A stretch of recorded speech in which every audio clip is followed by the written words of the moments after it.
Welcome to the video, where we'll tackle a common problem faced by developers using React Native. The issue at hand involves compatibility errors with the com.google.android.play core library, specifically when targeting Android 14. This can lead to app crashes and needs to be addressed promptly. Let's dive into the solution.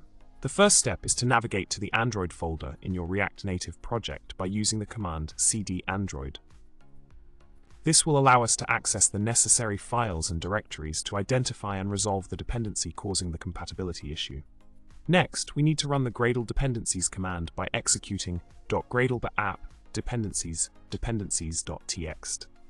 This command generates a detailed list of all dependencies, including transitive dependencies, which will help us pinpoint the culprit behind the com.google.android.play core compatibility error. Now, it's time to search for com.google.android.play core in the dependencies.txt file to identify which library is including this dependency.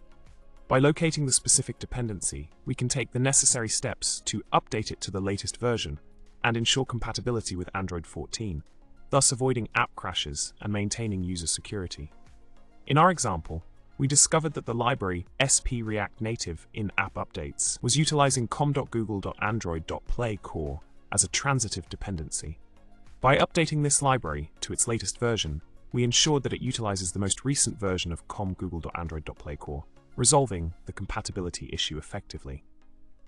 To sum up, by following these steps and identifying the root cause of the compatibility problem with com.google.android.play core, you can ensure a seamless app experience for users while complying with Google Play's requirements.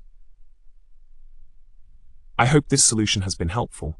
Don't forget to like, subscribe, and leave a comment below with your thoughts or any other tech dilemmas you'd like us to address. Thanks for watching, and happy coding.